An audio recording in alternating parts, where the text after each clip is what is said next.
ತಮ್ಮೆಲ್ಲರಿಗೂ ಸ್ವಾಗತ. ಸಮಾಜ ವಿಜ್ಞಾನದ ಪ್ರಶ್ನೆ ಪತ್ರಿಕೆಗೆ ಸಂಬಂಧಪಟ್ಟ ಹಾಗೆ ಎರಡನೇ ಸಂಚಿಕೆ ಪ್ರಶ್ನೆ ಪತ್ರಿಕೆಗಳ ವಿಶ್ಲೇಷಣೆ.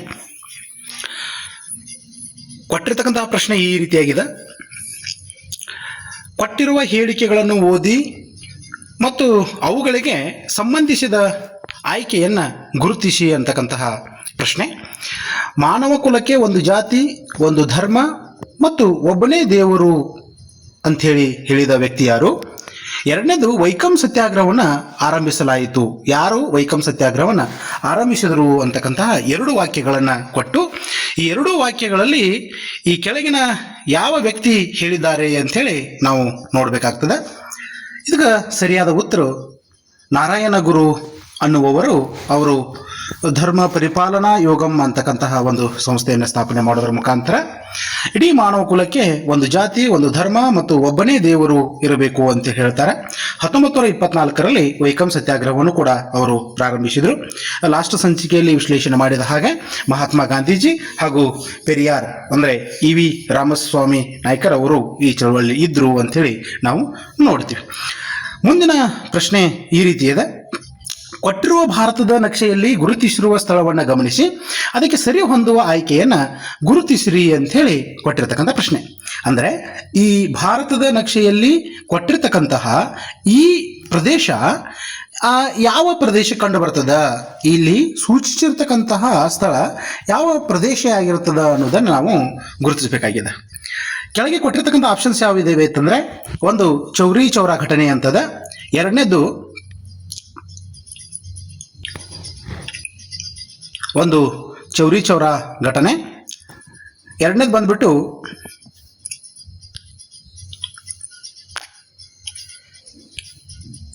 ಚೌರಿ ಚೌರಾ ಘಟನೆ ಒಂದನೇ ಆಪ್ಷನ್ ಇದ್ದು, ಎರಡನೇದು ದಂಡಿ ಸತ್ಯಾಗ್ರಹ, ಮೂರನೇದು ಭಾರತೀಯ ರಾಷ್ಟ್ರೀಯ ಕಾಂಗ್ರೆಸ್ ಸ್ಥಾಪನೆ, ನಾಲ್ಕನೇದು ಸಬರಮತಿ ಆಶ್ರಮದ ಸ್ಥಾಪನೆ. ಈ ನಾಲ್ಕರಲ್ಲಿ ಭಾರತದ ನಕ್ಷೆಯಲ್ಲಿ ಸೂಚಿಸಿದಿರ್ತಕ್ಕಂತಹ ಸ್ಥಳ ಯಾವುದು ಅಂತೇಳಿ ನಾವು ಗುರುತಿಸಬೇಕಾಗಿದೆ. ಈಗ ಭಾರತದ ನಕ್ಷೆಯಲ್ಲಿ ಗುರುತಿಸಿರ್ತಕ್ಕಂಥ ಸ್ಥಳ ಯಾವುದು ಅಂತಂದರೆ, ಇದು ಗುಜರಾತ್ನ ದಂಡಿ ಅಂತಕ್ಕಂತಹ ಕರಾವಳಿ ತೀರ ಪ್ರದೇಶ ಅಂಥೇಳಿ ನಾವು ನೋಡ್ತೀವಿ. ದಂಡಿ ಸತ್ಯಾಗ್ರಹ ನಡೆದಿರ್ತಕ್ಕಂಥದ್ದು. ಸ್ವಲ್ಪ ಅದರ ಇತಿಹಾಸವನ್ನು ನೋಡುವುದಾದರೆ, ಪ್ರಮುಖವಾಗಿ ಕೊಟ್ಟಿರ್ತಕ್ಕಂಥ 4 ಸ್ಥಳಗಳನ್ನು ಒಮ್ಮೆ ನಾವು ಮೆಲುಕು ಹಾಕೋದಾದರೆ, ಚೌರಿ ಚೌರಾ ಘಟನೆ ಅಂಥೇಳಿ ಫಸ್ಟ್ನೇದು ಚೌರಿ ಚೌರಾ ಘಟನೆ ಅದು ಎಲ್ಲಿ ಕಂಡು ಬರ್ತದ ಅಂಥೇಳಿ ನಾವು ನೋಡೋದಾದರೆ, ಚೌರಿ ಚೌರಾ ಘಟನೆ ಅಂಥೇಳಿ ಚೌರಿ ಚೌರಾ ಘಟನೆ ಕಂಡು ಬರ್ತಕ್ಕಂಥದ್ದು ಉತ್ತರ ಪ್ರದೇಶದ ಈ ಭೂಭಾಗದಲ್ಲಿ ಕಂಡು ಬರ್ತದೆ. ಚೌರಿ ಚೌರಾ ಘಟನೆ ಅಂಥೇಳಿ ನಾವು ನೋಡ್ತೀವಿ. ಗೋರಖ್ಪುರ ಜಿಲ್ಲೆಯಲ್ಲಿ ಫೆಬ್ರವರಿ 5ನೇ ತಾರೀಕಿನಂದು 1922ರಲ್ಲಿ ನಡೆದಿರ್ತಕ್ಕಂತಹ ಘಟನೆ. ಸ್ವಲ್ಪ ಅದ್ರ ಬಗ್ಗೆ ನಾವು ನೋಡೋದಾದರೆ, 1920ರಲ್ಲಿ ಗಾಂಧೀಜಿಯವರು ಅಸಹಕಾರ ಚಳವಳಿಯನ್ನು ಪ್ರಾರಂಭಿಸಿದ್ದಿರ್ತಾರೆ. ಈ ಅಸಹಕಾರ ಚಳವಳಿಗೆ ಕರೆ ನೀಡಿದಾಗ ಅದರ ಭಾಗವಾಗಿ ದೇಶದ ತುಂಬ ಏನಪ್ಪ ಅಂತಂದರೆ, ಬ್ರಿಟಿಷರ ಆಳ್ವಿಕೆಗೆ ಸಹಕಾರ ನೀಡದೆ ಪರೋಕ್ಷವಾಗಿ ಅವರ ಆಡಳಿತವನ್ನು ವಿರೋಧಿಸ್ತಕ್ಕಂಥ ಕೆಲಸ ಮಾಡಬೇಕಾಗಿದ್ದಿರ್ತದೆ. ಹೀಗಾಗಿ ಉತ್ತರ ಪ್ರದೇಶದ ಚೌರಿ ಚೌರಾ ಅಂತಕ್ಕಂತಹ ಸ್ಥಳದಲ್ಲಿ ಸಾವಿರಾರು ಸ್ವಾತಂತ್ರ್ಯ ಯೋಧರು ಚಳವಳಿಯಲ್ಲಿ ಧುಮುಕಿರ್ತಾರೆ. ಪ್ರಾರಂಭದಲ್ಲಿ ಅವರು ಶಾಂತವಾಗಿ ಹೋರಾಟದಲ್ಲಿ ಭಾಗವಹಿಸಿದ್ದಿರ್ತಾರೆ. ಈ ಪೊಲೀಸರು ಅವರ ಮೇಲೆ ಹಲ್ಲೆ ಮಾಡಿದಾಗ ರೊಚ್ಚಿಗೆದ್ದಿರತಕ್ಕಂತಹ ಜನರು ಏನು ಮಾಡ್ತಾರೆ ಅಂತಂದರೆ, ಪೊಲೀಸರ ಮೇಲೆ ಹಲ್ಲೆ ಮಾಡಲಿಕ್ಕೆ ಹೇಳ್ತಾರೆ. ಆ ಸಂದರ್ಭದಾಗ ಪೊಲೀಸರು ಠಾಣೆ ಒಳಗೆ ನುಗ್ಗುತ್ತಾರೆ. ತಮ್ಮ ಬಳಿ ಇದ್ದಿರತಕ್ಕಂತಹ ಗೋಲಿ ಬಾರ್ ಮೀನ್ಸ್ ಬಂದೂಕನ್ನು ತೆಗೆದುಕೊಂಡು ಗುಂಡನ್ನು ಹಾರಿಸ್ತಾರೆ.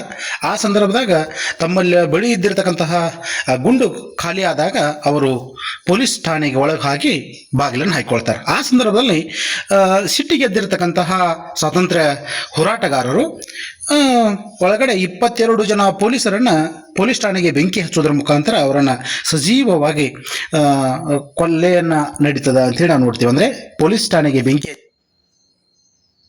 ಇದ್ದಾಗ ಆ ಬೆಂಕಿಗೆ ಬಲಿಯಾಗಿದ್ದಿರ್ತಕ್ಕಂಥ 22 ಜನ ಪೊಲೀಸರು ಸಜೀವ ದಹನರಾದರು ಅಂತ ಹೇಳಿ ನೋಡ್ತೀವಿ. ಎರಡನೇದು ಕೊಟ್ಟಿರ್ತಕ್ಕಂಥ ಆಪ್ಷನ್ಸ್ ಏನಿದೆ ಅಂತಂದ್ರೆ ನಾವು ಈಗ ಸೂಚಿಸಿದ ಹಾಗೆ ದಂಡಿ ಸತ್ಯಾಗ್ರಹ ಅಂತಕ್ಕಂಥದ್ದು ಪ್ರಮುಖವಾಗಿ ಗುಜರಾತ್ನ ಭಾಗದಲ್ಲಿ ಬರ್ತಕ್ಕಂಥದ್ದು. ಅಂದ್ರೆ ಇದೇ ಸವಿನಯ ಕಾನೂನು ಭಂಗ ಚಳವಳಿಯ ಭಾಗವಾಗಿನೇ ಮಾರ್ಚ್ 12, 1930ರಂದು ಗಾಂಧೀಜಿ ಅವರು ಆ ಸಂದರ್ಭದಲ್ಲಿ ಇದ್ದಿರ್ತಕ್ಕಂಥ ವೈಸ್ರಾಯ್ ಇರ್ವಿನ್ ಅವರ ಮುಂದೆ 11 ಬೇಡಿಕೆಗಳನ್ನ ಇಟ್ಟಿರ್ತಾರೆ. ಯಾವುದು ಈ ದಂಡಿ ಸತ್ಯಾಗ್ರಹ ನಡಿಬೇಕಾದ್ರೆ ಪ್ರಮುಖವಾಗಿ ಇರ್ವಿನ್ ಅವರಿಗೆ ಈ ಉಪ್ಪಿನ ಮೇಲಿನ ತೆರಿಗೆಯನ್ನ ಒಳಗೊಂಡಂತೆ 11 ಬೇಡಿಕೆಗಳನ್ನ ಇಟ್ಟಿರ್ತಾರೆ. ಆ ಬೇಡಿಕೆಗಳನ್ನ ಈಡೇರಿಸಬೇಕು ಅಂತ ಹೇಳಿದಾಗ ಇರ್ವಿನ್ ಅವರು ಇವರ ಬೇಡಿಕೆಯನ್ನ ಪರಿಗಣಿಸದೇ ಇದ್ದ ಕಾರಣ 1930 ಮಾರ್ಚ್ 12ರಂದು ಮಹಾತ್ಮ ಗಾಂಧೀಜಿಯವರು ಏನ್ ಮಾಡ್ತಾರೋ ಅಂತಂದ್ರೆ ತನ್ನ 78 ಅನುಯಾಯಿಗಳೊಂದಿಗೆ ಸಬರ್ಮತಿ ಆಶ್ರಮದಿಂದ ದಂಡಿಯವರೆಗೆ ಅಂದ್ರೆ ಸೂರತ್ ಸಮೀಪದಲ್ಲಿ ಸಮುದ್ರ ತೀರವಾಗಿದ್ದಿರ್ತಕ್ಕಂಥ ದಂಡಿಯವರೆಗೆ ಒಟ್ಟು 240 ಮೈಲ್ ದೂರ ನಡೆದು ಅಲ್ಲಿ ತಾವೇ ಸ್ವತಃ ಉಪ್ಪನ್ನು ತಯಾರಿಸುವುದರ ಮುಖಾಂತರ ಕಾನೂನು ಭಂಗ ಚಳವಳಿಗೆ ಪ್ರಾರಂಭಿಸ್ತಾರೆ. ಇದನ್ನೇ ನಾವು ಇತಿಹಾಸದಲ್ಲಿ ದಂಡಿ ಸತ್ಯಾಗ್ರಹ ಅಂತ ಹೇಳಿ ಕರಿತೀವಿ.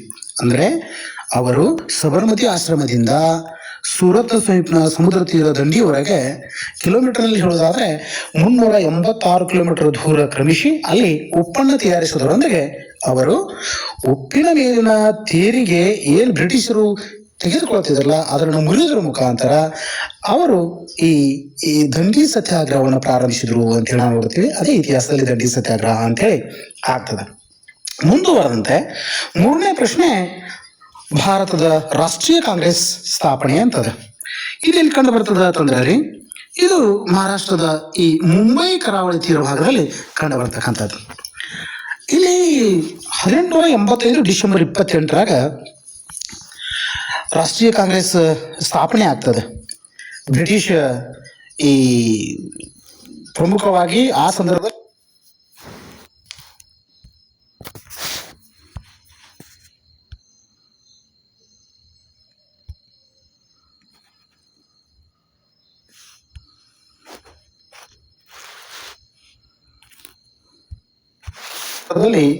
ಸಿವಿಲ್ ಸರ್ವಿಸ್ನ ಅಧಿಕಾರಿ, ನಿವೃತ್ತ ಸಿವಿಲ್ ಸರ್ವಿಸ್ನ ಅಧಿಕಾರಿ ಆಗಿದ್ದಿರ್ತಕ್ಕಂತಹ ಅಲೈನ್ ಆಕ್ಟೇವಿಯನ್ ಹ್ಯೂಮ್ ಅಂತ ಹೇಳಿ ನಾವು ನೋಡ್ತೀವಿ.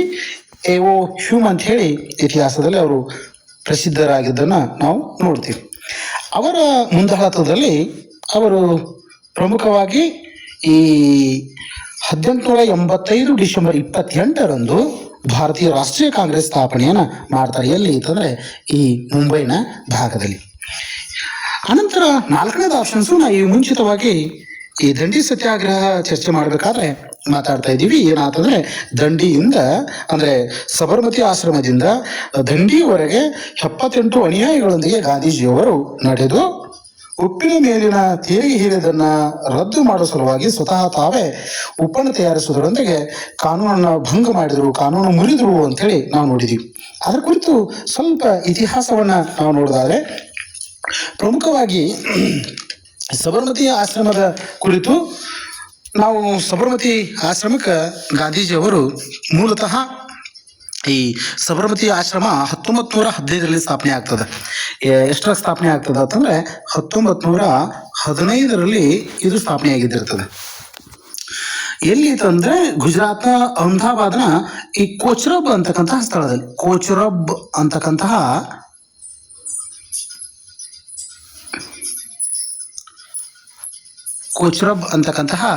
ಸ್ಥಳದಲ್ಲಿ ಅದು ಸ್ಥಾಪನೆ ಆಗ್ತದೆ. ಮುಂದೆ ಗಾಂಧೀಜಿಯವರು ಏನು ಮಾಡ್ತಾರೆ ಅಂತಂದ್ರೆ ಈ ಸಬರ್ಮತಿ ನದಿಯ ಪಶ್ಚಿಮ ತಟಕ್ಕೆ 1917ರಲ್ಲಿ ಅದನ್ನ ಸ್ಥಾಪನೆ ಮಾಡಿ ಅಲ್ಲಿ ಸಬರ್ಮತಿ ಆಶ್ರಮ ಅಂತ ಹೇಳಿ ಆಗ್ತದೆ. ಸಬರ್ಮತಿ ಆಶ್ರಮಕ್ಕೆ ಅನೇಕ ಬೇರೆ ಬೇರೆ ಹೆಸರುಗಳಿಂದ ನಾವು ನೋಡ್ತೀವಿ.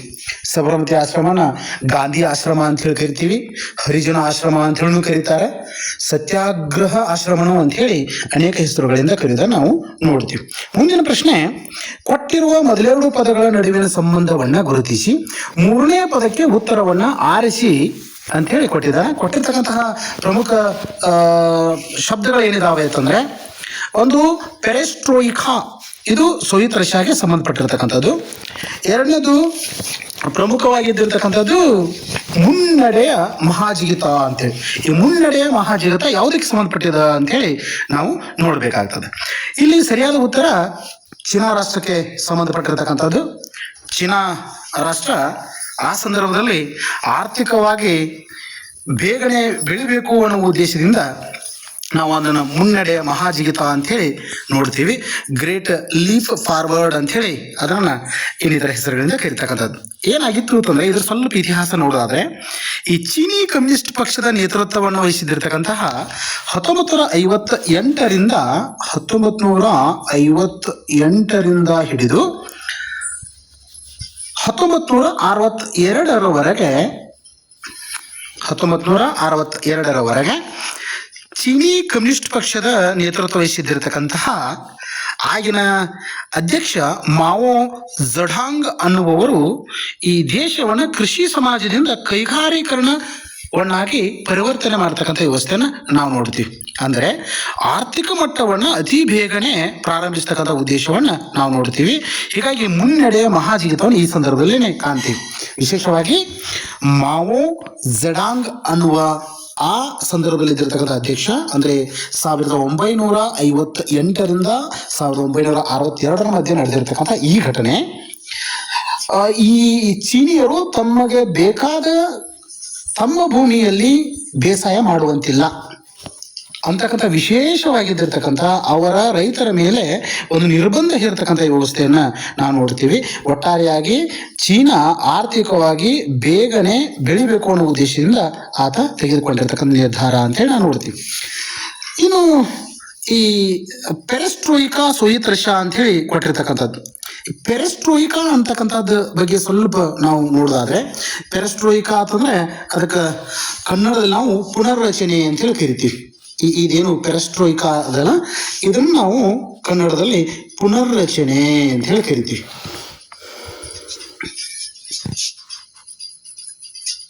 ಪುನರ್ರಚನೆ ಅಂತ ಹೇಳಿ ಕರಿತಕ್ಕಂಥದ್ದು.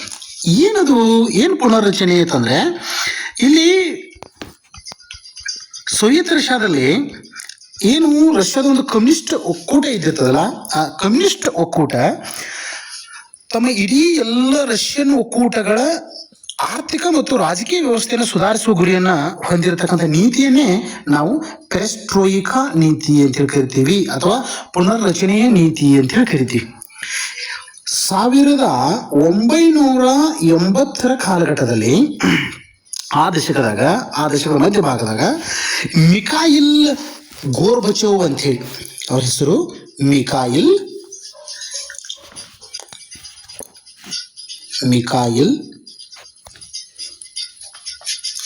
ಗೋರ್ಬಚೇವ್ ಅಂತಕ್ಕಂತಹ ವ್ಯಕ್ತಿ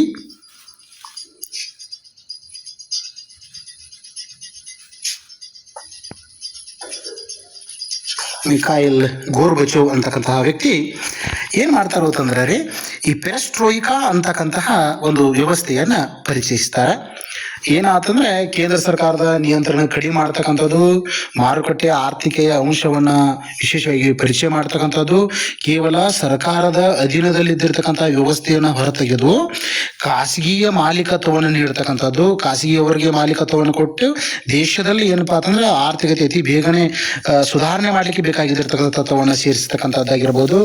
ಉದ್ಯಮಶೀಲತೆಗೆ ಉತ್ತೇಜನ ನೀಡ್ತಾರ, ಉದ್ಯಮಿಗಳಿಗೆ ವಿಶೇಷ ಸೌಲಭ್ಯಗಳನ್ನು ಕೊಡ್ತಾರ, ರಾಷ್ಟ್ರದಲ್ಲಿ ಉದ್ಯೋಗವನ್ನು ಸೃಷ್ಟಿಸ್ತಕ್ಕಂಥ ಕೆಲಸ ಆಗ್ತದೆ ಅಂತ ಹೇಳಿ ನಾವು ನೋಡ್ತೀವಿ. ಅದಾದ ನಂತರ ಜಪಾನ್ ಸಂಬಂಧಪಟ್ಟಿರ್ತಕ್ಕಂಥ ಒಂದು ಆರ್ಥಿಕತೆಗೆ ಸಂಬಂಧಪಟ್ಟಾಗ ನಾವು ನೋಡೋದಾದ್ರೆ, ಜಪಾನ್ನಲ್ಲಿ ಅಬೆನೋಮಿಕ್ಸ್ ಅಂತಕ್ಕಂತಹ ಒಂದು ಆರ್ಥಿಕ ಸುಧಾರಣೆ ನೀತಿಯನ್ನು ಜಾರಿಗೆ ತಂದಿರ್ತಾರೆ. ಜಪಾನಿಗೆ ಸಂಬಂಧಪಟ್ಟ ಮುಂದಿನ ಯಾವುದೇ ಕಾಂಪಿಟೇಟಿವ್ ಎಕ್ಸಾಮ್ಗೆ ಕೇಳಬಹುದು ಅನ್ನೋ ಉದ್ದೇಶದಿಂದ ಸ್ವಲ್ಪ ಜಪಾನ್ನ ಆರ್ಥಿಕತೆಯ ಸುಧಾರಣೆ ಕುರಿತು ಸ್ವಲ್ಪ ನಾವು ತಿಳ್ಕೊಳ್ಬೇಕಾಗಿದ್ದಿರ್ತದೆ. ಜಪಾನ್ನಲ್ಲಿ ಆರ್ಥಿಕ ಸುಧಾರಣೆಗಾಗಿ ಆರ್ಥಿಕ ಸುಧಾರಣಾ ಯೋಜನೆ ಯಾವುದಾಗಿತ್ತು ಅಂತಂದ್ರೆ ಅಬೆನೋಮಿಕ್ಸ್ ಅಂತಕ್ಕಂಥದ್ದು. ಈ ಅಬೆನೋಮಿಕ್ಸ್ ಸಂಬಂಧಪಟ್ಟ ಹಾಗೆ ಸ್ವಲ್ಪ ನೋಡೋದಾದ್ರೆ, ಸ್ವಲ್ಪ ಇತಿಹಾಸವನ್ನು ಅನ್ಕೋದಾದ್ರೆ, ಈ 2012ರಲ್ಲಿ ಆ ಪ್ರಧಾನಿ ಶಿಂಜೋ ಅಬೆ ಅಂತ ಹೇಳಿ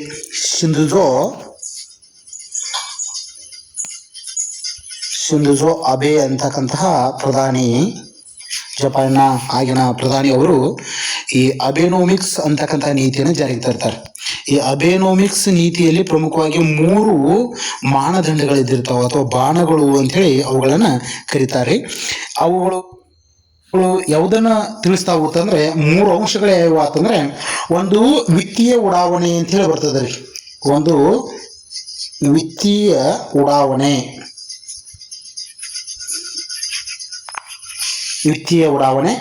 ಎರಡನೇದು ವಿತ್ತೀಯ ಪ್ರಚೋದನೆ,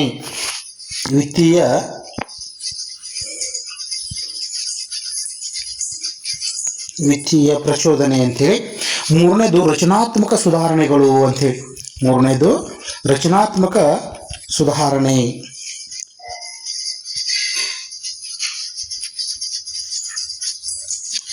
ರಚನಾತ್ಮಕ ಸುಧಾರಣೆಗಳು.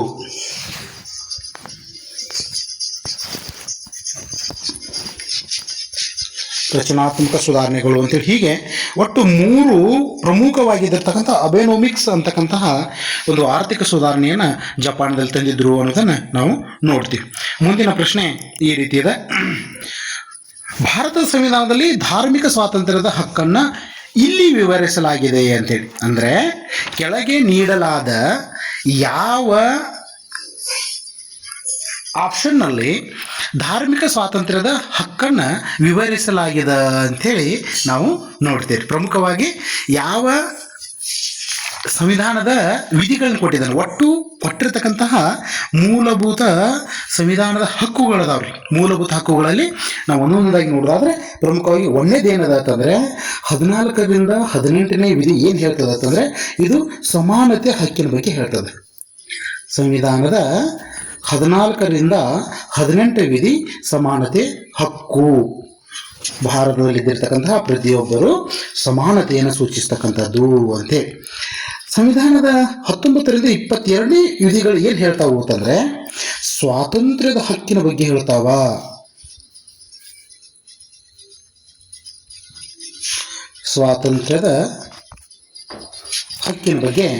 ಹೇಳ್ತಾವ. ಮೂರನೇ ಆಪ್ಷನ್ಸ್ ಏನಿದೆ? ಮೂರನೇ ಆಪ್ಷನ್ 23ರಿಂದ 24ನೇ ವಿಧಿಗಳು ಯಾವುದಕ್ಕೆ ಸಂಬಂಧಪಟ್ಟಿದ್ದಾವ ಅಂತೇಳಿ. ಮೂಲಭೂತ ಹಕ್ಕುಗಳಲ್ಲಿ ನಾವು ಮೂರನೇ ಆಪ್ಷನ್ನು ಶೋಷಣೆಯ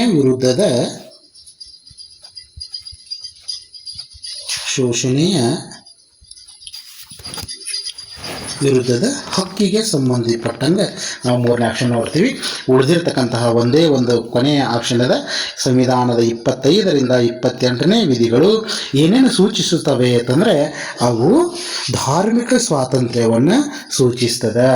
ಪ್ರತಿಯೊಬ್ಬ ಭಾರತದ ವ್ಯಕ್ತಿ ತನಗೆ ಇಚ್ಛೆ ಇರುವ ಯಾವುದೇ ಧರ್ಮವನ್ನು ಸ್ವೀಕರಿಸುವ, ಆಚರಣೆ ಮಾಡುವ ಹಕ್ಕು ಪ್ರತಿಯೊಬ್ಬ ಭಾರತ ಪ್ರಜೆಗದ ಅನ್ನೋದನ್ನು ಸೂಚಿಸುವುದೇ ಸಂವಿಧಾನದ 25ರಿಂದ 28ನೇ ವಿಧಿ ತಿಳಿಸುತ್ತದೆ ಅಂತೇಳಿ. ಹಾಗಾದರೆ ಸಂವಿಧಾನದ ಒಟ್ಟು 6 ಮೂಲಭೂತ ಹಕ್ಕುಗಳು ಬರ್ತಾವ. ಹಾಗಾದ್ರೆ 5ನೇ ಮೂಲಭೂತ ಹಕ್ಕು ಯಾವುದು ಅಂತೇಳಿ ನೋಡೋದಾದ್ರೆ, ಸಂವಿಧಾನದ 29ರಿಂದ 30ನೇ ವಿಧಿಗಳು ನಮಗೆ ಸಾಂಸ್ಕೃತಿಕ ಮತ್ತು ಶೈಕ್ಷಣಿಕ ಹಕ್ಕಿನ ಬಗ್ಗೆ ಹೇಳ್ತಾರೆ. ನಮ್ಮ ಸಾಂಸ್ಕೃತಿಕ ಮತ್ತು ಶೈಕ್ಷಣಿಕ, ನಮ್ಮ ಸಂಸ್ಕೃತಿ ಮತ್ತು ನಾವು ಶಿಕ್ಷಣ ಬಗ್ಗೆ ಸೂಚಿಸ್ತಕ್ಕಂಥದ್ದು ಸಂವಿಧಾನದ 5ನೇ ಮೂಲಭೂತ ಹಕ್ಕು ನೋಡ್ತೀವಿ. ಸಂವಿಧಾನದ 6ನೇ ಮೂಲಭೂತ ಹಕ್ಕು ಪ್ರತಿಯೊಬ್ಬರಿಗೂ ಗೊತ್ತಿದ್ದಿರ್ತಕ್ಕಂಥದ್ದು ಸಂವಿಧಾನದ 32ನೇ ವಿಧಿ. ಸಂವಿಧಾನಾತ್ಮಕ ಪರಿಹಾರ ಹಕ್ಕು ಅಂತೇಳಿ ನೋಡ್ತೇವೆ ನಾವು. ಸಂವಿಧಾನಾತ್ಮಕ ಪರಿಹಾರ ಹಕ್ಕು ಅಂತೇಳಿ. ಅದಕ್ಕಾಗಿ ಡಾಕ್ಟರ್ BR ಅಂಬೇಡ್ಕರ್ ಅವರು ಸಂವಿಧಾನದ 32ನೇ ವಿಧಿಯನ್ನು ಸಂವಿಧಾನದ ಆತ್ಮ ಮತ್ತು ಹೃದಯವಿದ್ದಂತೆ ಹೇಳುವುದರ ಮುಖಾಂತರ ಸಂವಿಧಾನದ ಈ 6ನೇ ಮೂಲಭೂತ ಹಕ್ಕಿನ ಪ್ರಾಮುಖ್ಯತೆ ಕುರಿತು ಬಹಳಷ್ಟು ಅವರು ವಿವರವಾಗಿ ಹೇಳುವುದನ್ನು ನಾವು ನೋಡ್ತೀವಿ. ಮುಂದಿನ ಪ್ರಶ್ನೆ, ಕೊಟ್ಟಿರುವ ಹೇಳಿಕೆಗಳಲ್ಲಿ ಸರಿಯಾದ ಉತ್ತರಗಳ ಗುಂಪನ್ನು ಆಯ್ಕೆ ಮಾಡ್ರಿ ಅಂತಕ್ಕಂಥದ್ದು ಅದ. ಕೊಟ್ಟಿರ್ತಕ್ಕಂತಹ ನಿಮಗೆ ನೀಡಲಾಗಿದ್ದಿರತಕ್ಕಂತಹ ಪ್ರಮುಖವಾಗಿ ಈ ಸರಿಯಾದ ಆಯ್ಕೆಗಳನ್ನು ಗುರುತಿಸ್ರಿ ಅಂಥೇಳಿ ಇದ್ದಿರ್ತಕ್ಕಂಥದ್ದು. ಏನಿದೆ ಪ್ರಮುಖವಾಗಿದ್ದಿರತಕ್ಕಂಥ ಪ್ರಶ್ನೆ ಅಂಥೇಳಿ ನಾವು ನೋಡೋದಾದರೆ, ಆಹಾರ ಮತ್ತು ಕೃಷಿ ಸಂಸ್ಥೆಯ ಪ್ರಧಾನ ಕಚೇರಿ ಜಿನೇವಾದಲ್ಲಿದೆ ಅಂಥೇಳಿ ಕ್ವಶನ್ ಅದ. ಆಹಾರ ಮತ್ತು ಕೃಷಿ ಸಂಸ್ಥೆಯ ಪ್ರಧಾನ ಕಚೇರಿ ಜಿನೇವಾದಲ್ಲಿದೆ ಅಂತಕ್ಕಂಥದ್ದು ಕೊಟ್ಟಿದ್ದಾನೆ. ಆದರೆ ಆಹಾರ ಮತ್ತು ಕೃಷಿ ಸಂಸ್ಥೆಯ ಕೇಂದ್ರ ಕಚೇರಿ ಜಿನೇವಾದಲ್ಲಿಲ್ಲ, ಅದು ಇರುವುದು ಇಟಲಿ ದೇಶದ ರೋಮ್ನಲ್ಲಿ ಅಂಥೇಳಿ ನಾವು ನೋಡ್ತೀವಿ. ಎಲ್ಲೈತಿರಿ ಅದು? ಇಟಲಿ ದೇಶದ ರೋಮ್ನಲ್ಲಿ ಕಂಡು ಬರ್ತದೆ. ಎರಡನೇದು ಬಿ ಆಪ್ಷನ್ಸ್ ಏನಿದೆ, ವಿಶ್ವ ಆರೋಗ್ಯ ಸಂಸ್ಥೆಯ ಕೇಂದ್ರ ಕಚೇರಿ ರೋಮ್ನಲ್ಲಿದೆ ಅಂತೇಳಿ. ಅಂದರೆ ಇಲ್ಲೇ ಅವನು ಏನು ಮಾಡಿದಾನ ಅಂತಂದ್ರೆ ರಿವರ್ಸ್ ಮಾಡಿರ್ತಕ್ಕಂಥದ್ದನ್ನು ನಾವು ನೋಡ್ತೀವಿ. ಅಂದರೆ ವಿಶ್ವ ಆರೋಗ್ಯ ಸಂಸ್ಥೆಯ ಕೇಂದ್ರ ಕಚೇರಿ ಇರುವುದು ಸ್ವಿಟ್ಜರ್ಲ್ಯಾಂಡ್ ದೇಶದ ಜಿನೇವಾದಲ್ಲಿ ಕಂಡುಬರ್ತದೆ. ಇದು ಎಲ್ಲಿ ಕಂಡುಬರ್ತದೆ ಅಂತಂದರೆ ಸ್ವಿಟ್ಜರ್ಲ್ಯಾಂಡ್ ದೇಶದ ಜಿನೇವಾದಲ್ಲಿ ಕಂಡುಬರ್ತದೆ. ಕೃಷಿ ಮತ್ತು ಆಹಾರ ಮತ್ತು ಕೃಷಿ ಸಂಸ್ಥೆಯ ಪ್ರಧಾನ ಕೇಂದ್ರ ಕಚೇರಿಯಲ್ಲಿ ಕಂಡುಬರ್ತದೆ ಅಂತಂದರೆ ಅದು ರೋಮ್ನಲ್ಲಿ ಕಂಡುಬರ್ತದೆ. ಹೀಗಾಗಿ ಈ ಮೇಲಿನ ಎರಡೂ ಆಪ್ಷನ್ಸ್ಗಳು ತಪ್ಪಾಗಿದ್ದಾವೆ. ಮೂರನೇ ಆಪ್ಷನ್ಸ್ ಏನಾಗಿದೆ ಅಂತಂದರೆ 1965ರಲ್ಲಿ ಯುನೆಸ್ಕೋ ನೊಬೆಲ್ ಬಹುಮಾನ ಗಳಿಸಿದೆ ಅಂತೇಳಿ. 1965ರಲ್ಲಿ ಯುನೆಸ್ಕೋ ನೊಬೆಲ್ ಬಹುಮಾನ ಗಳಿಸಿದೆ. ಅದು ಸರಿಯೋ ತಪ್ಪೋ ಅನ್ನೋದನ್ನು ನಾವು ನೋಡಬೇಕು. ಇದು ಸರಿಯಾದ ಉತ್ತರ. ಇದು ಸರಿಯಾಗಿದ್ದಿರ್ತಕ್ಕಂತಹ ಉತ್ತರ ಅಂಥೇಳಿ ನಾವು ನೋಡ್ತೀವಿ. ಅದಾದ ನಂತರ ಡಿ ಏನಿದೆ, IMF ಇಂಟರ್ನ್ಯಾಷನಲ್ ಮಾನಿಟರಿ ಫಂಡ್ ಅಂತೇಳಿ ಕರಿತೀವಿ. ಇದರ ಕೇಂದ್ರ ಕಚೇರಿ ಅಮೇರಿಕಾದ ವಾಷಿಂಗ್ಟನ್ನಲ್ಲಿದೆ ಅನ್ನೋದು ಅದು ಸರಿಯಾದ ಉತ್ತರ. ಈಗ ಕೆಳಗೆ ಕೊಟ್ಟಿರ್ತಕ್ಕಂಥ ಆಪ್ಷನ್ನಲ್ಲಿ ಸಿ ಮತ್ತು ಡಿ ಇದ್ದಿರ್ತಕ್ಕಂತಹ ಆಯ್ಕೆ ಯಾವುದು ಅಂತ ನೋಡೋದಾದರೆ ಸಿ ಮತ್ತು ಡಿ ಇರುವುದು ಆಪ್ಷನ್ 2ರಲ್ಲಿದೆ. ಹೀಗಾಗಿ ಅದರ ಸರಿಯಾದ ಉತ್ತರ ಸಿ ಮತ್ತು ಡಿ ಅಂಥೇಳಿ ನಾವು ನೋಡ್ತೀವಿ. ಸ್ವಲ್ಪ ಇವುಗಳ ಕುರಿತು ಈಗ ಉದಾಹರಣೆಗಾಗಿ IMF ಕೇಂದ್ರ ಕಚೇರಿ ಅಮೆರಿಕದ ವಾಷಿಂಗ್ಟನ್ನಲ್ಲಿದ್ದಿರ್ತಕ್ಕಂಥದ್ದು ಸರಿಯಾದ ಉತ್ತರ. ಇದರ ಜೊತೆಗೆ ಇದು ಯಾವಾಗ ಸ್ಥಾಪನೆ ಆಯಿತು ಅಂತಂದರೆ 1944ರಲ್ಲಿ ಇದರ ಸ್ಥಾಪನೆ ಆಗಿದ್ದಿರೋದನ್ನು ನಾವು ನೋಡ್ತೀವಿ. ಜೊತೆಗೆ 1965ರಲ್ಲಿ ಯುನೆಸ್ಕೋ ನೊಬೆಲ್ ಬಹುಮಾನ ಗಳಿಸಿದಲ್ಲ, ಯಾವ ಉದ್ದೇಶಕ್ಕಾಗಿ ಇದು ಸ್ಥಾಪನೆ ಆಯಿತು ಅಂತಂದರೆ ಮಕ್ಕಳ ಕ್ಷೇಮಾಭಿವೃದ್ಧಿಗಾಗಿ ಸ್ಥಾಪನೆ ಆಗ್ತದೆ. ಯಾವಾಗ ಸ್ಥಾಪನೆ ಆಯಿತು ಅಂತೇಳಿ ನೋಡಿದ್ರೆ 1946ರಲ್ಲಿ ಸ್ಥಾಪನೆ ಆಗ್ತದೆ. ಯಾವುದು ಅಂತಂದರೆ ಇದು ಸಂಬಂಧಪಟ್ಟಿರತಕ್ಕಂತಹ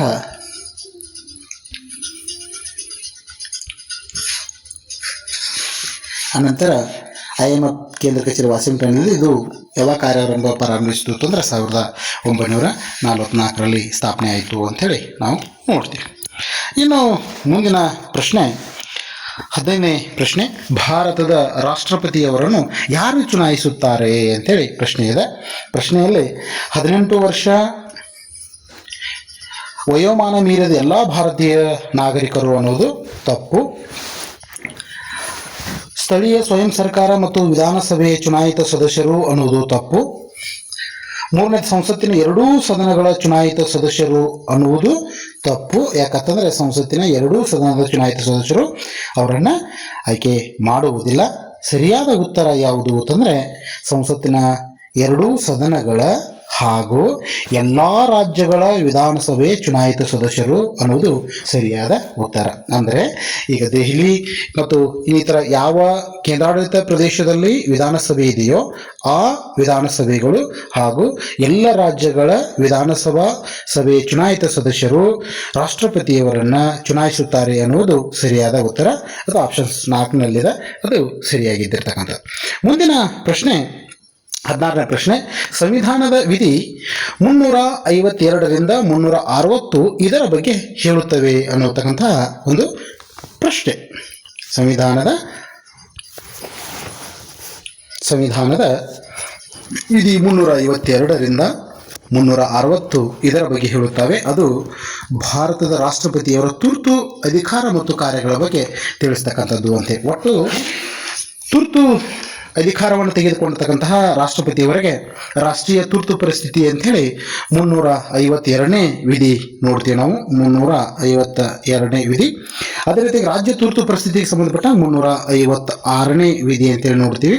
ಅದೇ ರೀತಿ ಹಣಕಾಸಿನ ತುರ್ತು ಪರಿಸ್ಥಿತಿ ಅಂತೇಳಿ ನೋಡಿದಾಗ 360ನೇ ವಿಧಿ ಅಂತೇಳಿ ಒಟ್ಟು 3 ಭಾರತದ ರಾಷ್ಟ್ರಪತಿಯವರ ಅಧಿಕಾರ ಅಂದರೆ ತುರ್ತು ಅಧಿಕಾರ ಮತ್ತು ಕಾರ್ಯಗಳಲ್ಲಿ ನಮ್ಗೆ ಕಂಡು ಬರ್ತದೆ ಅಂತೇಳಿ. 17ನೇ ಪ್ರಶ್ನೆ ಈ ರೀತಿಯಾಗಿದ್ದಿರ್ತಕ್ಕಂಥದ್ದು.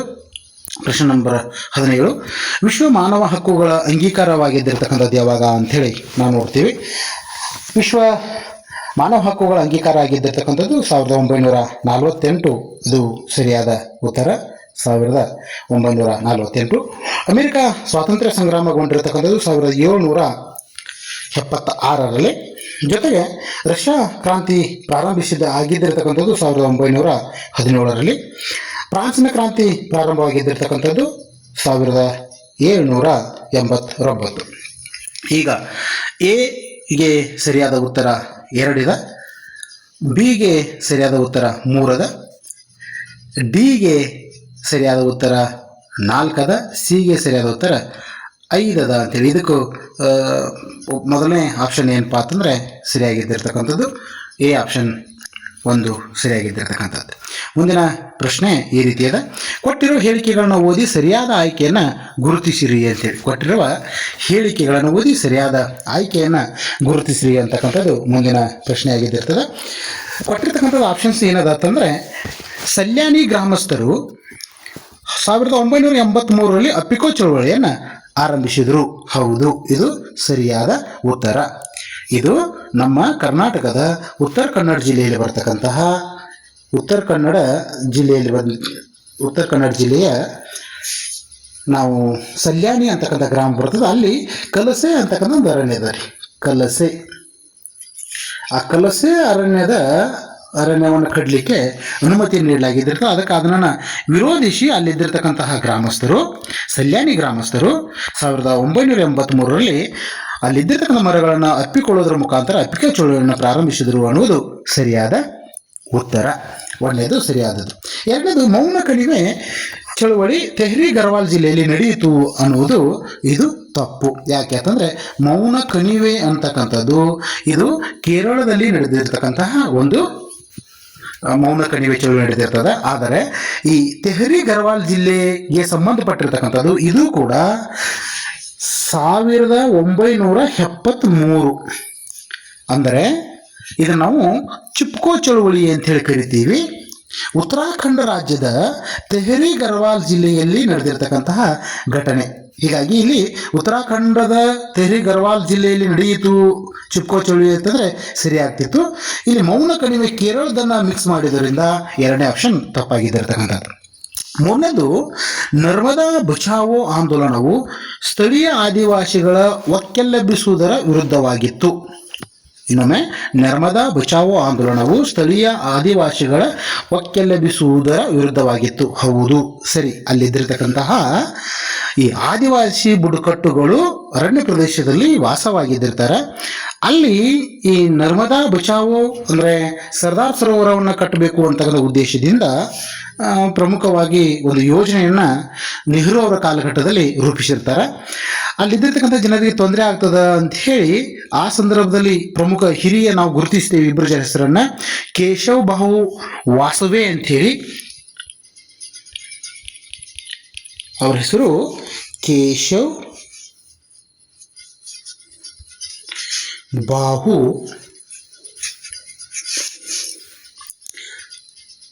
ವಾಸವೆ ಒಬ್ಬರು. ಇನ್ನೊಬ್ರು ಕೇವಲ ಸಿಂಗ್ ವಾಸವೆ. ಕೇವಲ ಸಿಂಗ್ ವಾಸವೆ. ಈ ಇಬ್ಬರು ಬುಡಕಟ್ಟು ಜನಾಂಗದ ನಾಯಕರನ್ನು ನಾವು ಹಿರಿಯ ನಾಯಕರನ್ನು ಗುರುತಿಸ್ತೀವಿ. ಹೀಗಾಗಿ ಆಪ್ಷನ್ ಸಿನೂ ಸರಿಯಾಗಿ ಇದ್ದಿರ್ತಕ್ಕಂತಹ ಇದ್ದಿರ್ತಕ್ಕಂಥ ಪಾಯಿಂಟ್ ಅಂತೇಳಿ ನಾವು ನೋಡ್ತೀವಿ. ಮೂರನೇದ್ದು ಡಿ ಅಂದರೆ ಪ್ರೊಫೆಸರ್ MD ನಂಜುಂಡಸ್ವಾಮಿಯವರು ಕರ್ನಾಟಕ ರಾಜ್ಯ ರೈತ ಸಂಘ ಸ್ಥಾಪನೆ ಮಾಡಿದರು ಅಂಥೇಳಿ ಹೌದು, ಇದು ಸರಿಯಾಗಿದ್ದಿರ್ತಕ್ಕಂಥದ್ದು. ನಮ್ಮ ನರಗುಂದ ಮತ್ತು ನವಲಗುಂದ ಭಾಗದಲ್ಲಿ ರೈತ ಹೋರಾಟ ನಡೆದಿರ್ತಕ್ಕಂತಹ ಆ ದೊಡ್ಡ ಪ್ರಮಾಣದ ಹೋರಾಟದಲ್ಲಿ ಭಾಗವಾಗಿ ಮುಂದೆ ಕರ್ನಾಟಕ ರಾಜ್ಯ ರೈತ ಸಂಘವನ್ನು 1980ರಲ್ಲಿ ಸ್ಥಾಪನೆ ಮಾಡ್ತಾರೆ. ಹೀಗಾಗಿ ಇದು ಸರಿಯಾಗಿದ್ದಿರ್ತಕ್ಕಂಥದ್ದು. ಅಂದರೆ ಈಗ 2B ಒಂದು ಆಪ್ಷನ್ ಬಿಟ್ಟರೆ ಮೇಲೆ ಇದ್ದಿರ್ತಕ್ಕಂತಹ 3 ACD ಅಂದರೆ 3ನೇ ಆಪ್ಷನ್ ಇದಕ್ಕೆ ಸರಿಯಾಗಿದ್ದಿರ್ತಕ್ಕಂಥದ್ದು ಅಂಥೇಳಿ ನಾವು ನೋಡ್ತೀವಿ. ನೀವು ಹೆಚ್ಚಿನದಾಗಿ ನರ್ಮದಾ ಬಚಾವ್ ಆಂದೋಲನಕ್ಕೆ ಸಂಬಂಧಪಟ್ಟಂಗೆ ನರ್ಮದಾ ಅಣೆಕಟ್ಟನ್ನು ನಿರ್ಮಾಣ ಮಾಡಬೇಕಾದ್ರೆ ಅಲ್ಲಿ ಪ್ರಮುಖವಾಗಿ ಆ ಸಂದರ್ಭದಲ್ಲಿ ಆರ್ಥಿಕತೆ ಮತ್ತು ಅಷ್ಟೊಂದು ಭಾರತದ ಬಲಿಷ್ಠವಾಗದೇ ಇದ್ದ ಕಾರಣ ವಿಶ್ವ ಬ್ಯಾಂಕ್ ಏನು ಮಾಡಿರ್ತದೆ ಅಂತಂದರೆ ಈ ನರ್ಮದಾ ನದಿಗೆ ಸರ್ದಾರ್ ಅಣೆಕಟ್ಟನ್ನು ಕಟ್ಟುವ ಸಂದರ್ಭದಲ್ಲಿ ವಿಶ್ವ ಬ್ಯಾಂಕ್ ಹಣಕಾಸಿನ ಸಹಾಯ ಮಾಡಲಿಕ್ಕೆ ಬಂದಿರ್ತದೆ. ಆ ಸಂದರ್ಭದಾಗ ಮೇಧಾ ಪಾಟ್ಕರ್ ಅವರು ಉಪವಾಸ ಸತ್ಯಾಗ್ರಹವನ್ನು ಮಾಡೋದ್ರ ಮುಖಾಂತರ ಅಲ್ಲಿದ್ದ ಐಜಿತಿಯನ್ನು ತಿಳಿಸ್ಕೊಟ್ರು ಕೂಡ ಅದು ಯಶಸ್ವಿ ಆಗಂಗಿಲ್ಲ. ಅಲ್ಲಿ ಅಣೆಕಟ್ಟನ್ನು ನಿರ್ಮಾಣ ಮಾಡ್ತಾರೋ ಅನ್ನೋದು ಅದೊಂದು ನಿಮಗೆ ವಿಶೇಷವಾಗಿ ಗೊತ್ತಿರಬೇಕು. ಹೆಚ್ಚಿನ ಮಾಹಿತಿಯನ್ನು ನೀವು ಮಾಹಿತಿಯನ್ನು ಕಲೆಕ್ಟ್ ಮಾಡಿರಿ ಅಂತಕ್ಕಂಥ ಮಾತನ್ನು ಹೇಳ್ತಾ ಮುಂದಿನ ಪ್ರಶ್ನೆ ಈ ರೀತಿಯಾದ 19ನೇ ಪ್ರಶ್ನೆ. ಕೊಟ್ಟರು ಹೇಳಿಕೆಗಳನ್ನ ಗಮನಿಸಿ ಕೆಳಗಿನ ಸಂಕೇತಗಳ ಸಹಾಯದಿಂದ ಸರಿಯಾದ ಉತ್ತರವನ್ನು ಗುರುತಿಸಿ ಅಂತಕ್ಕಂಥದ್ದು. ಅಂದರೆ ಒಬ್ಬ ಮನುಷ್ಯ ಸಾಮಾಜೀಕರಣಗೊಳ್ತಕ್ಕಂಥ ವ್ಯವಸ್ಥೆಗೆ ಸಂಬಂಧಪಟ್ಟಿರ್ತಕ್ಕಂಥದ್ದು ಇದ್ದಿರ್ತಕ್ಕಂಥದ್ದು. ಏನು ಸಾಮಾಜೀಕರಣವು ವ್ಯಕ್ತಿತ್ವ ಬೆಳವಣಿಗೆಗೆ ಸಹಾಯ ಮಾಡುತ್ತದೆ. ಹೌದು, ನಾವು ಸಮಾಜದಲ್ಲಿ ಇನ್ನೊಬ್ಬರೊಂದಿಗೆ ಬೆರೆಯುವುದರ ಮುಖಾಂತರ ನಮ್ಮ ವ್ಯಕ್ತಿತ್ವ ಸುಧಾರಣೆ ಆಗ್ತದೆ, ಪರ್ಸನಾಲಿಟಿ ಡೆವಲಪ್ಮೆಂಟ್ ಆಗ್ತದೆ ಅನ್ನುವುದು ಸರಿಯಾದ ಉತ್ತರ. 2ನೇದು ಸಾಮಾಜೀಕರಣವು ಮಾನವ ಜೀವಿಯನ್ನು ಸಾಮಾಜಿಕ ಜೀವಿಯನ್ನಾಗಿ ಮಾಡುತ್ತದೆ. ಹೌದು, ಮನುಷ್ಯ ಒಬ್ಬರೊಂದಿಗೆ ಬೆರೆಯುವುದರೊಂದಿಗೆ ಒಬ್ಬರು ಮತ್ತು ಇನ್ನೊಬ್ಬರೊಂದಿಗೆ ಬೆರೆಯುವುದರೊಂದಿಗೆ ಆತನನ್ನು ಸಾಮಾಜಿಕ ಜೀವಿಯನ್ನಾಗಿ ಮಾಡುತ್ತದೆ ಎನ್ನುವುದು ಸರಿಯಾದದ್ದು. ಸಿ, ಸಾಮಾಜೀಕರಣವು ಶಾಲೆಗಳಲ್ಲಿ ಸಂಭವಿಸುವುದಿಲ್ಲ ಅನ್ನುವುದು ತಪ್ಪು. ಸಾಮಾಜೀಕರಣ ಶಾಲೆಗಳಲ್ಲಿ ಸಂಭವಿಸುತ್ತದೆ. ಅನೇಕ ಸ್ನೇಹಿತರಿಂದ ಅವರ ಜೊತೆ ಅನೇಕ ಅಂಶಗಳನ್ನು ಕಲಿಯುವುದರಿಂದ ಸಾಮಾಜೀಕರಣವು ಶಾಲೆಯಲ್ಲಿ ಸಂಭವಿಸುತ್ತದೆ. ಆಗಬೇಕಾಗಿತ್ತು, ಸಂಭವಿಸುವುದಿಲ್ಲ ಅನ್ನುವುದು ತಪ್ಪು. ಸಾಮಾಜೀಕರಣವು ವ್ಯಕ್ತಿಯ ಬೆಳವಣಿಗೆಗೆ ಮಾರಕ ಅನ್ನುವುದು ತಪ್ಪು. ಈ ಸಾಮಾಜೀಕರಣವು ವ್ಯಕ್ತಿತ್ವ ಅಥವಾ ವ್ಯಕ್ತಿಯ ಬೆಳವಣಿಗೆಗೆ ಪೂರಕವಾಗಿದ್ದಿರ್ತಕ್ಕಂಥದ್ದು. ಹೀಗಾಗಿ ಇದಕ್ಕೆ ಸರಿಯಾದ ಉತ್ತರ ಏನು ಅಂತಂದರೆ ಎ ಮತ್ತು ಬಿ ಸರಿಯಾಗಿದ್ದಿರ್ತಕ್ಕಂಥ 4ನೇ ಆಪ್ಷನ್ ಇದಕ್ಕೆ ಸರಿಯಾಗಿದ್ದಿರ್ತಕ್ಕಂಥದ್ದು. ಮುಂದಿನ ಪ್ರಶ್ನೆ ಈ ರೀತಿಯಾಗಿದೆ.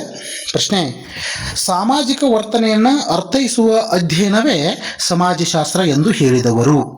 ಸಾಮಾಜಿಕ ವರ್ತನೆಯನ್ನು ಅರ್ಥೈಸುವ ಅಧ್ಯಯನವೇ ಸಮಾಜಶಾಸ್ತ್ರ ಅಂತ ಹೇಳಿರ್ತಕ್ಕಂತಹ ಕೆಳಗಿನ ಯಾವ ಸಮಾಜಶಾಸ್ತ್ರಜ್ಞ ಅಂಥೇಳಿ ನಾವು ನೋಡಬೇಕಾಗ್ತದೆ. ಇದಕ್ಕೆ ಸರಿಯಾದ ಉತ್ತರ ಎಮಿಲಿ ಡರ್ಕಿಮ್ ಅನ್ನುವುದು ಸರಿಯಾಗಿದ್ದಿರ್ತಕ್ಕಂತಹ ಉತ್ತರ. ವಿಶೇಷವಾಗಿ ಎಮಿಲಿ ಡರ್ಕಿಮ್ ಅವರು ಈ ಮಾತನ್ನು ಹೇಳ್ತಾರೋ ಅಂಥೇಳಿ ನಾವು ನೋಡ್ತೀವಿ. ಮುಂದಿನ ಪ್ರಶ್ನೆ ಈ ರೀತಿಯಾಗಿದೆ. ನಾವು ಮುಂದೆ ಇದೇ ಸಮಾಜ ಸುಧಾರಕರು ಸಮಾಜಶಾಸ್ತ್ರಜ್ಞರು ರಿಪೀಟ್ ಆಗಿರುವುದರಿಂದ ಮ್ಯಾಕ್ಸ್ ವೆಬರ್ ಬಗ್ಗೆ ಸ್ವಲ್ಪ ಹೇಳ್ಕೊಂಡು ಹೋಗೋದಾದರೆ, ಮ್ಯಾಕ್ಸ್ ವೆಬರ್ ಅಂತಕ್ಕಂತಹ ಸಮಾಜಶಾಸ್ತ್ರಜ್ಞರು ಏಪ್ರಿಲ್ 21, 1864ರಲ್ಲಿ ಪ್ರಷ್ಯಾದಲ್ಲಿ ಜನಿಸ್ತಾರೆ ರೀ. ಪ್ರಷ್ಯಾ ಅಂತಂದರೆ ಈಗಿನ ಜರ್ಮನ್ ರಾಷ್ಟ್ರ, ಬೇಕಾದರೆ ಈಗಿನ ಜರ್ಮನ್ ಆಗಿನ ಪ್ರಷ್ಯಾನೇ ಈಗಿನ ಜರ್ಮನ್. ಈ ಜರ್ಮನ್ನ ಭಾಗದಲ್ಲಿ ಏರ್ಫರ್ಟ್ ಅಂತಕ್ಕಂಥ ಒಂದು ಸ್ಥಳ ಬರ್ತದೆ. ಏರ್ಫರ್ಟ್ನಲ್ಲಿ ಅವರು ಜನಿಸಿದರು ಅಂಥೇಳಿ ನಾವು ನೋಡ್ತೀವಿ. ಜೊತೆಗೆ ಮುಂದಿನ ಪ್ರಶ್ನೆ ಈ ರೀತಿಯಾಗಿದೆ. 21ನೇ ಪ್ರಶ್ನೆ, ಕೊಟ್ಟಿರುವ ಹೇಳಿಕೆಗಳನ್ನ ಓದಿ ಅವುಗಳಿಗೆ ಸಂಬಂಧಿಸಿದ ಸರಿಯಾದ ವ್ಯಕ್ತಿಯನ್ನು ಆರಿಸಿರಿ ಅಂತಕ್ಕಂಥ ಒಂದು ಪ್ರಶ್ನೆ. ದಿ ಹೋಲಿ ಫ್ಯಾಮಿಲಿ ಅಂತಕ್ಕಂಥ ಪುಸ್ತಕವನ್ನು ಬರೆದವರು ಯಾರು ಅಂತೇಳಿ, ದಿ ಹೋಲಿ ಫ್ಯಾಮಿಲಿ ಅಂತಕ್ಕಂಥ ಪುಸ್ತಕವನ್ನು ಬರೆದವರು ಯಾರು? ಆ್ಯಕ್ಚುಲಿ ದಿ ಹೋಲಿ ಫ್ಯಾಮಿಲಿ ಅಂತಕ್ಕಂಥ ಪುಸ್ತಕವನ್ನು 2 ಜನ ವ್ಯಕ್ತಿಗಳು ಸೇರಿ ಬರೆದಿರ್ತಾರೆ. ಆದರೆ ಈ ಕೇವಲ ಒಬ್ಬ ವ್ಯಕ್ತಿಯ ಕುರಿತು ಮಾಹಿತಿ ನೀಡುವುದರಿಂದ ನಾವು ಒಬ್ಬ ವ್ಯಕ್ತಿಯನ್ನು ನಾವು ಗುರುತಿಸ್ತೀವಿ. ಹೆಗಲ್ ರವರು ಇವರ ಗುರುಗಳಾಗಿದ್ದರು. ಇವರು ವರ್ಗ ಸಂಘರ್ಷ ಸಿದ್ಧಾಂತದ ಸ್ಥಾಪಕರಾದರು ಅಂತೇಳಿ ನೋಡ್ತೀವಿ. ಇವರು ಮೇ 5, 1818ರಲ್ಲಿ ಜನಿಸಿದರು ಅಂಥೇಳಿ. ಹಾಗಾದರೆ ಕೆಳಗಿನವರು ಯಾರು ಅಂತೇಳಿ ನೋಡಿದಾಗ ನಾವು ಇದು ಸರಿಯಾದ ಉತ್ತರ. ಕಾರ್ಲ್ ಮಾರ್ಕ್ಸ್ ಅಂತಕ್ಕಂಥದ್ದು, ಕಾರ್ಲ್ ಮಾರ್ಕ್ಸ್ ಅವರು ಇದು ಸರಿಯಾದ ಉತ್ತರ. ಈ ಹೋಲಿ ಫ್ಯಾಮಿಲಿ ಅಂತಕ್ಕಂಥ ಪುಸ್ತಕವನ್ನು ಕಾರ್ಲ್ ಮಾರ್ಕ್ಸ್ ಅವ್ರ ಜೊತೆ ಈ ಫ್ರೆಡ್ರಿಕ್ ಎಂಗೆಲ್ಸ್ ಅಂತ ಹೇಳಿ ಬರ್ತಾರೆ. ಫ್ರೆಡ್ರಿಕ್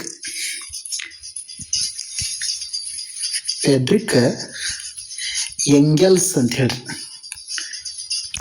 ಎಂಗೆಲ್ಸ್ ಅಂತೇಳಿ ಅಂದ್ರೆ ಕಾರ್ಲ್ ಮಾರ್ಕ್ಸ್ ಮತ್ತು ಫ್ರೆಡ್ರಿಕ್ ಎಂಗೆಲ್ಸ್ ಅವರು ಸೇರಿಕೊಂಡು ದಿ ಹೋಲಿ ಫ್ಯಾಮಿಲಿ ಅಂತಕ್ಕಂಥ ಪುಸ್ತಕವನ್ನು ರಚನೆ ಮಾಡ್ತಾರೆ.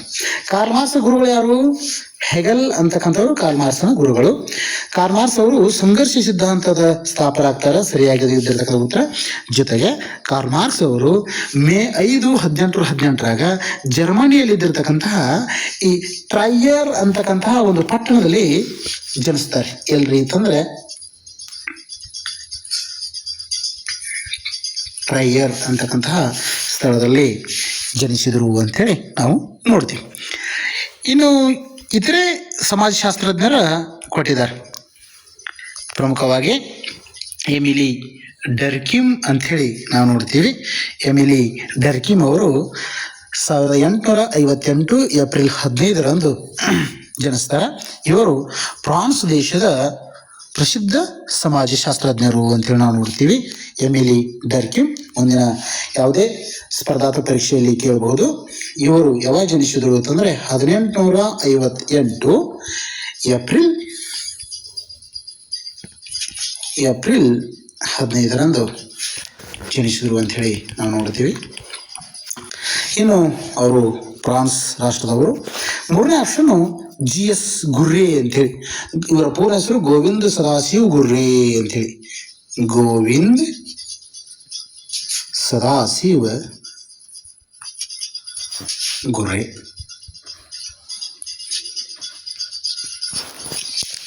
ಸದಾಶಿವ್ ಗುರ್ರೆ ಅವರು. ಇವರಿಗೆ ವಿಶೇಷತೆ ಏನಾಗ್ತಂದ್ರೆ ನಮ್ಮ ಭಾರತದ ಸಮಾಜ ಶಾಸ್ತ್ರದ ಪಿತಾಮಹ ಅಂತೇಳಿ ಇವರನ್ನು ನಾವು ಕರಿತೀವಿ. ಭಾರತದ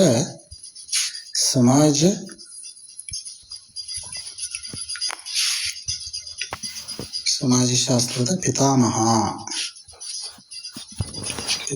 ಅಂಥೇಳಿ ಇವರನ್ನು ಕರಿತೀವಿ. ಗೊತ್ತಿರಲಿ, ಪ್ರಮುಖವಾಗಿದ್ದಿರ್ತಕ್ಕಂಥದ್ದು. ಇದರ ಜೊತೆಗೆ ಇವರು ಯಾವಾಗ ಜನಿಸಿದ್ರು ಅಂತಂದರೆ 12 ಡಿಸೆಂಬರ್ 1893ರಂದು ಜನಿಸ್ತಾರೆ. ಎಲ್ಲಿ ಅಂತಂದರೆ ಮಹಾರಾಷ್ಟ್ರದ ಮಲ್ವನ್ ಅಂತಕ್ಕಂಥ ಸ್ಥಳ ಬರ್ತೈತ್ರಿ. ಮಹಾರಾಷ್ಟ್ರದಾಗ ಮಲ್ವನ್ ಅಂಥೇಳಿ, MH ಮೀನ್ಸ್ ಮಹಾರಾಷ್ಟ್ರದಾಗ ಮಲ್ವನ್ ಅಂತಕ್ಕಂಥ ಸ್ಥಳದಲ್ಲಿ ಇವರು ಜನಿಸ್ತಾರೆ. ಎಲ್ಲಿವರೆಗೆ ಇದ್ರು ಅಂತಂದರೆ 28 ಡಿಸೆಂಬರ್ 1983ರವರೆಗೆ ಇದ್ದಿರ್ತಾರೆ. ಎಲ್ಲಿ ಮರಣವನ್ನು ಅಪ್ಪಿದ್ರು ಅಂತಂದರೆ ಮುಂಬೈನಲ್ಲಿ, ಮುಂಬೈ ಅಂಥೇಳಿ ನಾವು ನೋಡ್ತೀವಿ. ವಿಶೇಷತೆ GS ಗುರ್ರೆ ಅವರ ಸಂಗಾತಿ ಹೆಸರು ಸಾಜುಬೈ ಅಂಥೇಳಿ, ಸಾಜುಬೈ ಗುರ್ರೆ ಅಂಥೇಳಿ ನಾವು ನೋಡ್ತೀವಿ. ಸಾಜುಬೈ ಗುರ್ರೆ ಅಂಥೇಳಿ ನಾವು ನೋಡ್ತೀವಿ. ಮುಂದಿನ ಪ್ರಶ್ನೆ ಈ ರೀತಿ ಇದೆ. ಮುಂದಿನ ಪ್ರಶ್ನೆ,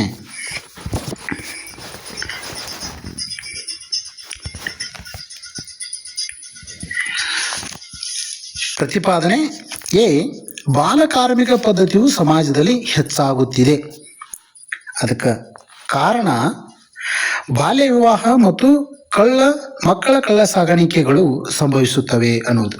ಹೌದು, ಇತ್ತೀಚೆಗೆ ಅತ್ಯಂತ ಸುಧಾರಿತವಾಗಿದ್ದಿರತಕ್ಕಂತಹ ಕಾಯ್ದೆ ಕಾನೂನುಗಳನ್ನು ಜಾರಿಗೆ ತಂದರೂ ಕೂಡ ಭಾರತದಲ್ಲಿ ಬಾಲಕಾರ್ಮಿಕ ಪದ್ಧತಿಯು ಸಮಾಜದಲ್ಲಿ ಹೆಚ್ಚಾಗುತ್ತಿದೆ ಅನ್ನುವುದು ಸರಿಯಾದ ಉತ್ತರ. ಭಾರತ ಸರ್ಕಾರ 1986ರಲ್ಲಿ ಈ ಬಾಲಕಾರ್ಮಿಕ ನಿಷೇಧ ಮತ್ತು ನಿಯಂತ್ರಣ ಕಾಯ್ದೆ ಅಂತೇಳಿ ತರ್ತದ್ರಿ. ಬಾಲಕಾರ್ಮಿಕ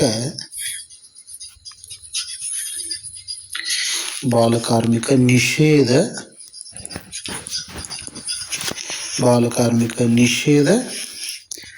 ಮತ್ತು ನಿಯಂತ್ರಣ ಕಾಯ್ದೆ ಅಂತ ಹೇಳ್ರಿ. ನಿಯಂತ್ರಣ ಕಾಯ್ದೆ ಜಾರಿಗೆ ತಂದಿರ್ತದೆ. ಬಾಲ ಕಾರ್ಮಿಕತನವನ್ನ ಭಾರತದಿಂದ ಹೋಗಲಾಡಿಸಬೇಕು ಅನ್ನೋ ಉದ್ದೇಶದಿಂದ ತಂದಿರ್ತದೆ. ಆದರೆ ಅದು ಇವತ್ತಿಗೂ ಜನಸಂಖ್ಯೆ ಹೆಚ್ಚಾದ ಹಾಗೆ ಹೆಚ್ಚಾಗುತ್ತಿದೆ ಹೊರತಾಗಿ ಕಡಿಮೆ ಆಗುತ್ತಿಲ್ಲ ಅನ್ನುವುದು ಸರಿಯಾದ ಉತ್ತರ. ಇದು ಈ ಎಲ್ಲ ಉತ್ತರಗಳು ಸರ್ಕಾರಿ ಪಠ್ಯಪುಸ್ತಕದಿಂದಲೇ ಆಯ್ಕೆ ಮಾಡಿಕೊಂಡಿರ್ತದೆ.